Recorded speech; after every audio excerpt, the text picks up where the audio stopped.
bebaskanku. Ya ubah hidupku, baharui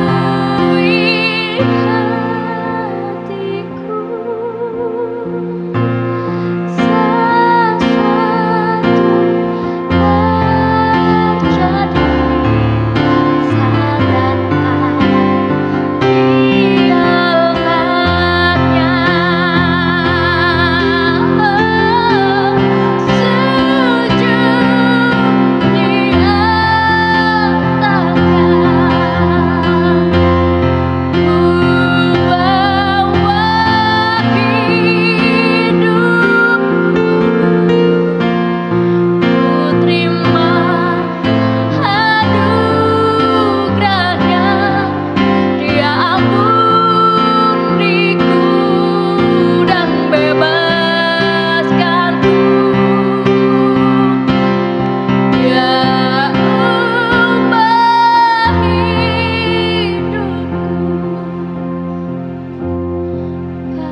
Selamat pagi Bapak Ibu Saudara yang dikasihi Tuhan. Mari saat pagi hari ini saya akan mengajak Bapak Ibu untuk bersama-sama merenungkan firman Tuhan. Di dalam firman Tuhan dikatakan bahwa kasihilah Tuhan Allahmu dengan segenap hatimu, dengan segenap akal budimu, dan juga dengan segenap kekuatanmu. Itu artinya bahwa setiap kita harus mengasihi Tuhan dengan semua daya apa yang kita punyai kepada Tuhan. Dan saat ini saya akan mengajak Bapak Ibu untuk melihat kita juga harus mengasihi sesama manusia seperti diri kita sendiri. Tetapi banyak kendala, banyak hal yang kita hadapi saat kita mengasihi sesama kita. Saya akan mengajak Bapak Ibu untuk bersama-sama membaca dalam firman Tuhan dalam Injil Matius pasal 6 ayat yang ke-21. Demikian firman Tuhan. Karena di mana hartamu berada, di situ juga hatimu berada. Kenapa demikian? Karena harta ini ternyata bisa membelokkan kasih kita, bisa membuat kasih kita hambar, kasih kita kalah. Padahal kita harus mengasihi sesama kita.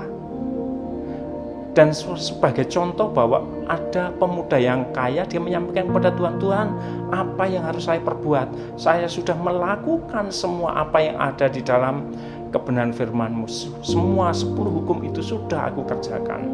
Kata Tuhan Yesus, jual hartamu, bagikan kepada orang miskin. Tetapi dia tidak bisa melakukan itu karena hartanya banyak. Dia kecewa karena dalam hidupnya bekerja keras untuk mencari harta itu harus dibagikan kepada orang lain. Dan itulah yang menyebabkan kenapa Tuhan juga berkata bahwa orang kaya susah masuk dalam kerajaan surga. Saya ajak Bapak Ibu Saudara untuk merenung sejenak apa yang kita alami dalam kehidupan kita sehari-hari. Saya percaya kita semua pernah mengalami bahwa setiap kita memiliki barang atau sesuatu yang menyukakan hati kita, membuat kita suka sekali dengan barang itu.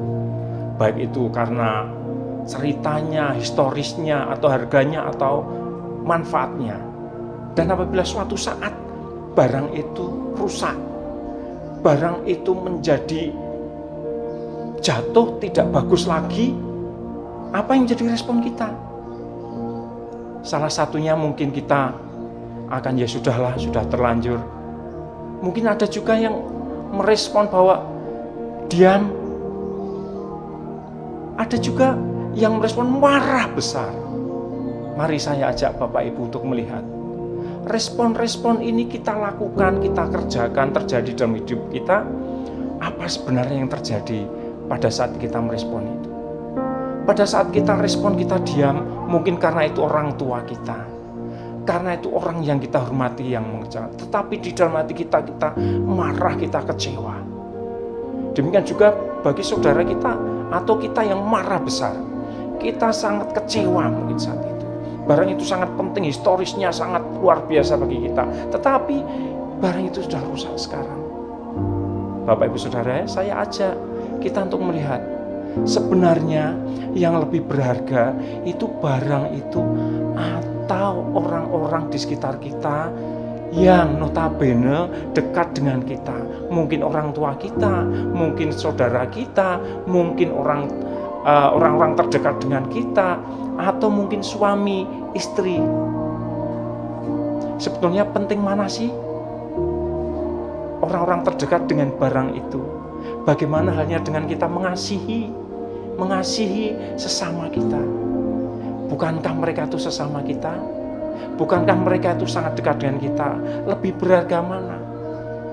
Bahkan firman katakan bahwa orang musuhmu pun harus engkau kasihi. Tetapi apa yang sudah kita lakukan? Apa yang sudah kita kerjakan? Di mana kasih kita? Karena Tuhan juga menyampaikan, jagalah hatimu dengan segala kewaspadaan. Kenapa? Karena iblis itu bisa masuk melewati apapun, salah satunya adalah harta benda. Maka dari itu Bapak Ibu, mari kita mengingat, kita melihat dalam hidup kita, sudahkah kita mengasihi saudara kita, mengasihi orang tua kita, mengasihi istri kita, mengasihi suami kita, melebihi dari semua barang yang ada yang kita sukai. Ingat, kasih Tuhan itu bisa kita rasakan setiap hari, dan setiap orang seharusnya mengasihi sesamanya, terlebih orang-orang yang ada di dekat kita. Puji Tuhan, Tuhan memberkati. Mari kita bersama-sama berdoa. Tuhan, kami mengucap syukur kalau saat ini kami boleh merasakan kasih anugerah Tuhan. Kami saat ini ingin belajar Tuhan untuk mengasihi orang-orang terdekat kami sebagai ejawantah kasih sesama dalam kebenaran firman-Mu. Bapak, beri kemampuan kepada kami untuk kami lebih mengasihi sesama kami, lebih mengasihi orang-orang dekat kami daripada setiap harta yang kami miliki. Di dalam nama Tuhan Yesus kami mengucap syukur. Terima kasih Bapa. Haleluya. Amin.